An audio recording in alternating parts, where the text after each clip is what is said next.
Jeremy Miller had never been a man of faith.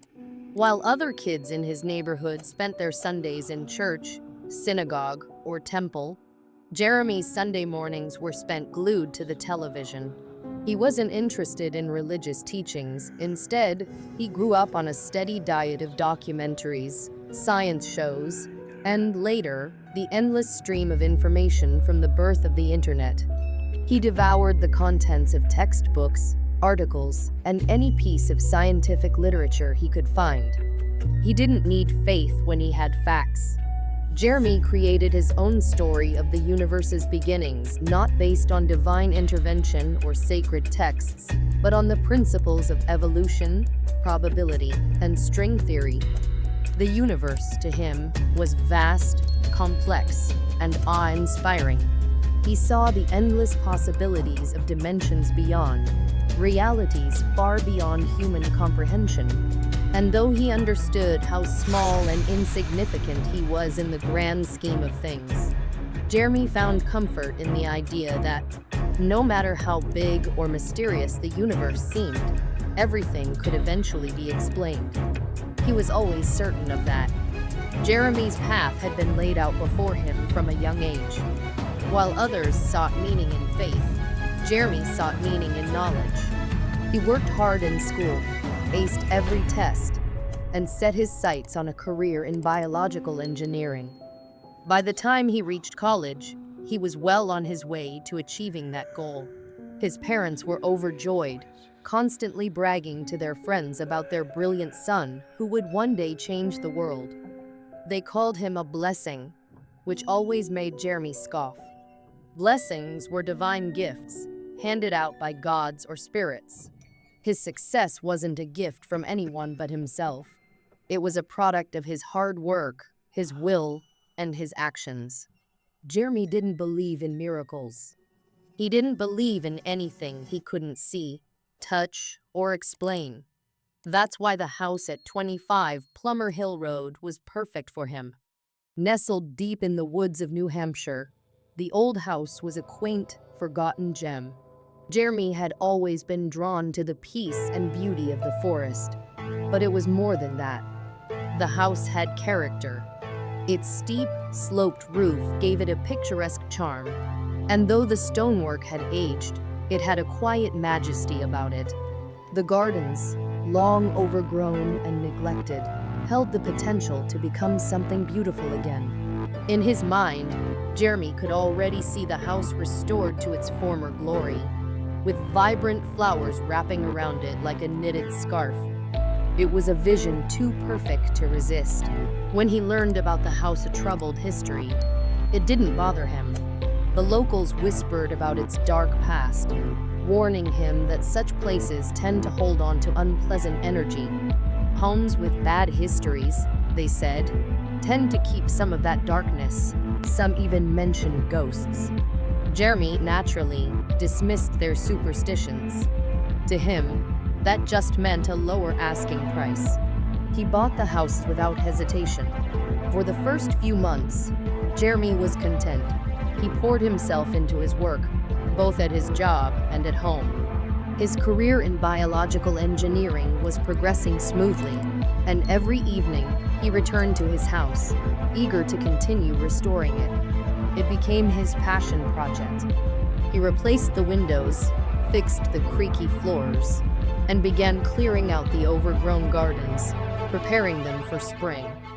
The house was like a puzzle, and Jeremy loved piecing it back together. But as the renovations progressed, strange things began to happen. It started small, just little things that Jeremy could easily explain away. One evening, while working on the bathroom on the first floor, he thought he heard footsteps above him. He paused, listening carefully, but the house was silent. Old houses make noise, he told himself, and went back to work. But the footsteps didn't stop. They would come and go, echoing faintly through the halls, as though someone were walking just out of sight. Jeremy wasn't easily spooked, but the house's size and isolation made him uneasy. The idea of an intruder crossed his mind more than once. It wouldn't be hard for someone to hide in such a large, old house, especially with all the nooks and crannies it had.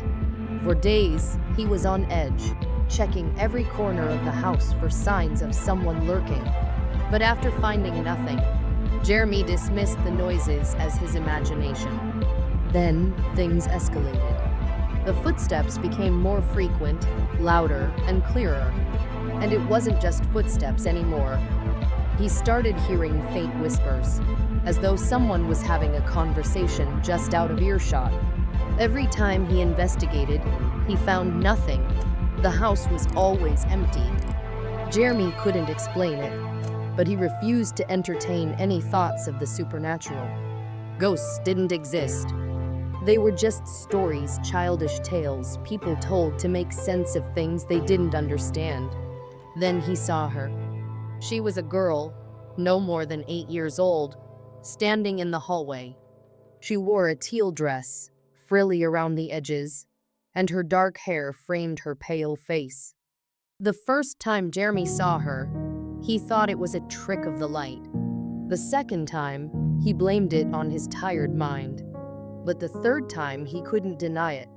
She was there, standing in the hallway, staring at him. After that, she appeared regularly.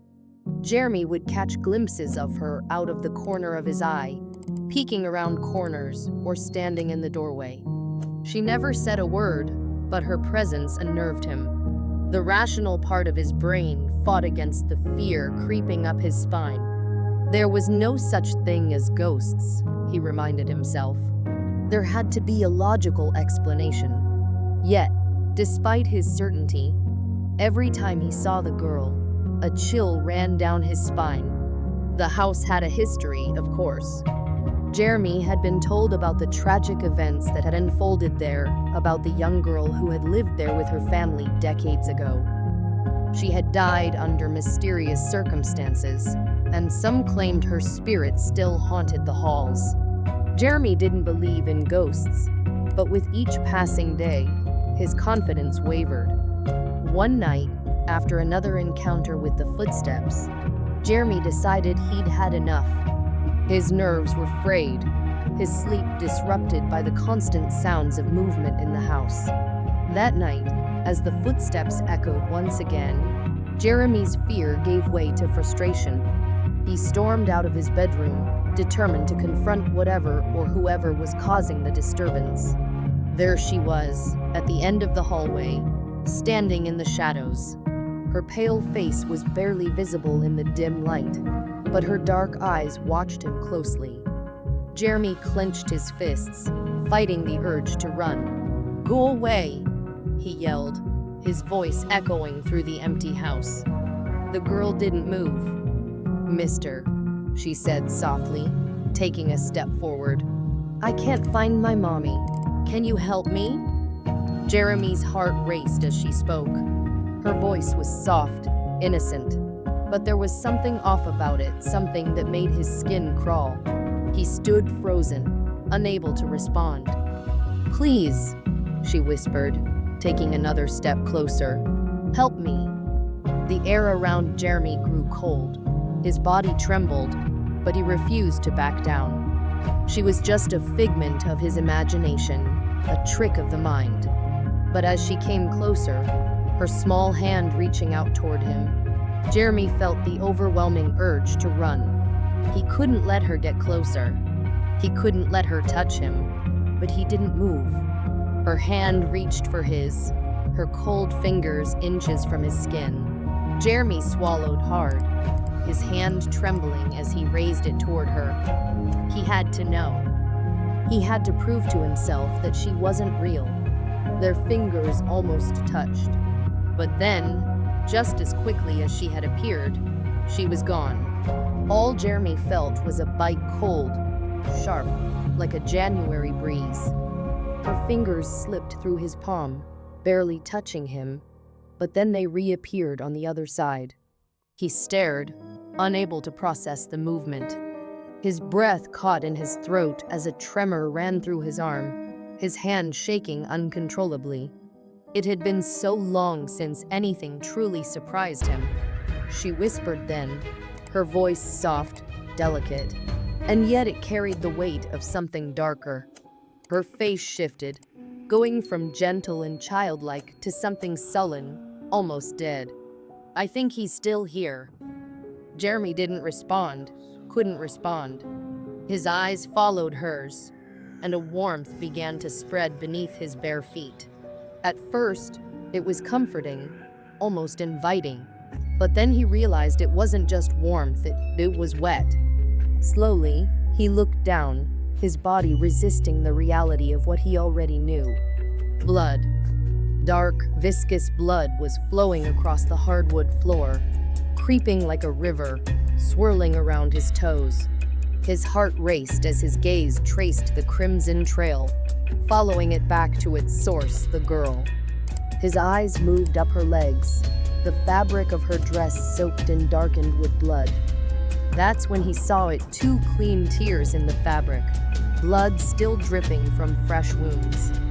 She'd been stabbed, and yet she stood there as if the pain didn't belong to her, as if she were nothing more than an empty vessel. Jeremy's breath hitched.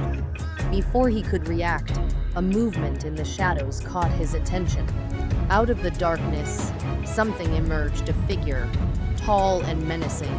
It loomed behind the girl, like a predator watching its prey, though the girl remained still. The figure was a man, dressed in what might have once been formal wear. His height doubled the girl's, and atop his head was a black top hat, absurdly tall, almost comical, if not for the terror it inspired. The man's face was a nightmare, a hollow mask of wide, black eyes encircled by inflamed, red flesh that seemed to ooze a sickening warmth. His skin had been torn away from his face, leaving only the remnants of his mouth intact, which had twisted into an awful smile. "Do you believe now?" The man hissed, his voice like steam escaping from a boiling kettle. His lips peeled back, revealing rows of sharp, jagged teeth, filed into deadly points. Jeremy staggered back, his mind spinning, his body reacting before his brain could. His arm flew up, his fingers searching for the door behind him. As his hand met the cool wood, an involuntary scream tore from his throat. He collapsed against the door, sliding down to the floor, his body trembling with fear. From the other side of the door, he heard soft laughter that shouldn't exist in a place like this. Jeremy's breath came in ragged gasps as he pressed his back against the door, hoping the wood could somehow shield him from the horrors in the room. All night, he sat there, his ears straining for any sound, any hint that they were still there. At times, he swore he could feel it, the faintest touch of something damp and cold on the nape of his neck, like a breath from a dead mouth. It had been so long since Jeremy had cried, but that night he did. For the first time since he was a child, tears fell freely down his face, mixing with the sweat that clung to his skin. He didn't want to remember what they had told him about the house, about her, but he couldn't stop thinking about it now. They'd all warned him, of course. It was the kind of story people told at campfires, with eager voices and thrilled whispers. A girl had been murdered here by her father. Her body had been found in the attic by her mother, who had stumbled upon the grisly scene. The worst part? The father had escaped, never captured, his whereabouts unknown. It happened over 50 years ago, but the town still talked about it, still clung to the horror like it was their own personal ghost story. Teenagers dared each other to walk by the house, pointing in awe, thrilled by the idea that someone Jeremy was living in the infamous haunted house. But Jeremy had never believed it. He refused to. He was a scientist, grounded in logic, in facts. His world was built on numbers, data, things he could prove and control. Ghosts, demons, haunted houses, those were stories for children. He wasn't a child anymore. For days after that night, Jeremy could hardly function. His nerves were shot, his thoughts racing. He considered selling the house, leaving it all behind. But the idea of running felt wrong, weak. He wasn't a coward. This was his house, his first home. He'd worked hard for it, and he wasn't going to let some haunting, real or imagined, chase him out. No, he wouldn't be scared away like some frightened schoolboy. Jeremy decided to do what he did best: research. He dove into the history of the house, the murder, the girl. The more he learned, the more his fear grew. The girl he'd seen in the hallway? The one with the bloody dress? She was the murdered girl, the very same. Her name was Sally Johnson, and she had died at the hands of her father all those years ago. The likeness between the photos and what Jeremy had seen was uncanny, too similar to be coincidence. But Jeremy wasn't ready to give in to the supernatural. There had to be an explanation, something rational. He had felt something that night, something real. The cold, the blood. It wasn't just his imagination. There was something physical in that room with him. And yet, he knew there was a flaw in what he had seen, something that didn't add up. For days, he couldn't shake the feeling that he was missing something. Then, finally, it hit him. It was small, almost insignificant, but it was there. A tiny detail that didn't fit. If this were all a haunting, some supernatural occurrence, this detail wouldn't have been wrong. But it was.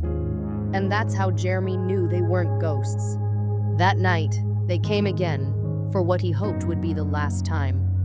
In the attic, Jeremy heard voices, faint whispers drifting down from above. His heart pounded as he climbed the ladder, pulling himself into the dark, musty space. The air was thick, heavy with the scent of old wood and dust. The attic felt wrong, too quiet, too still. He fumbled for the light switch, his fingers brushing against the cold metal. The light flickered on, casting long shadows across the cramped space. And there she was, Sally, standing just beyond the reach of the light. Jeremy stood under the single bulb, feeling its weak warmth on his skin. He stared at her, heart racing. But something inside him was different this time. He wasn't just afraid. He was curious. "Who are you?" Jeremy asked, his voice trembling but firm. "Sally," she replied softly. "Sally Johnson. I'm 8 years old." Jeremy's breath caught. The girl's voice was almost mechanical, like she was reciting a script. "You were stabbed, weren't you?" he asked, interrupting her. Sally nodded, her face solemn. "By a very bad man." Jeremy's skin prickled, sensing the man in the top hat behind him. But this time, Jeremy's mind was sharp, focused. "You were stabbed twice, weren't you?" Sally nodded again, but Jeremy smiled. "No, you weren't." He pulled the crumpled newspaper article from his pocket. "This says you were stabbed 3 times. He pointed to her dress. "You're missing a wound here." Sally looked down at her dress. It was pristine, untouched. And then, in an instant, blood poured from a wound near her collarbone. But none of it hit the floor. Jeremy's smile widened. "And another thing," he said, stepping closer. "Your wounds, they're on the wrong side. You were stabbed below the heart, on the left. Your cuts are on the right." Sally said nothing, her eyes blank. "You're not ghosts," Jeremy said, his voice filled with a strange triumph. "You're just pretending." Sally looked at him, and for the first time, there was something behind her eyes, a flicker of something more. "You're right," she whispered. Jeremy's heart pounded, but his mind raced ahead. "What are you then?" he asked. Before Sally could respond, the man in the top hat stepped forward, his cane tapping softly on the floor. He walked with slow, deliberate steps, his movements almost graceful. The man's skinless face stretched into an even wider grin. as he stepped beside Sally. "Tell him," the man whispered, his voice barely audible. "He deserves to know." Sally looked at Jeremy, her lips curling into a smile that sent a chill down his spine. "We're shopping," she said softly. "Shopping?" Jeremy repeated, confused. "Yes," she replied, her voice almost sweet. "And we've just closed a deal." Jeremy saw her on the ground, Sally, or what looked like her, gasping for breath. Behind her, a dark shadow appeared, and then he heard the voice again. It wasn't her voice. It was something pretending to be her. "It's easy to see the scars," the voice said. "That's how we get in." The shadow reached out, a clawed hand grabbing Sally by the throat. "The memories of this place, the pain it gives us everything we need to fit in. We wear them like clothes. Your fear does the rest."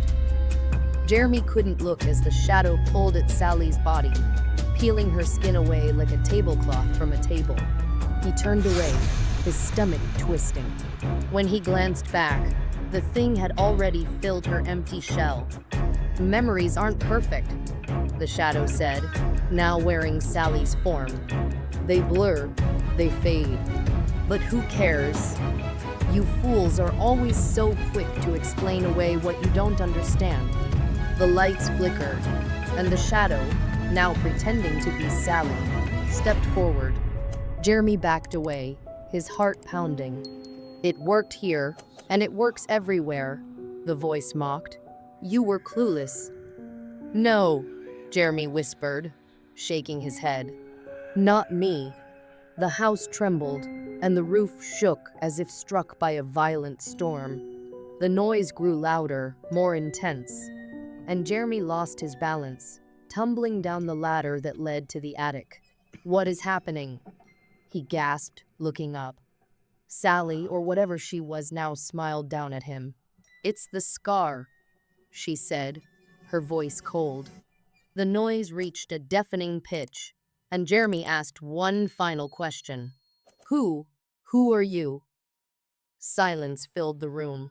She leaned down, her face inches from his. "I'm the new tenant," she whispered.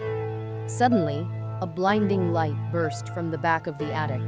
The walls began to peel away, wood, paint, nails, all burning up in flames.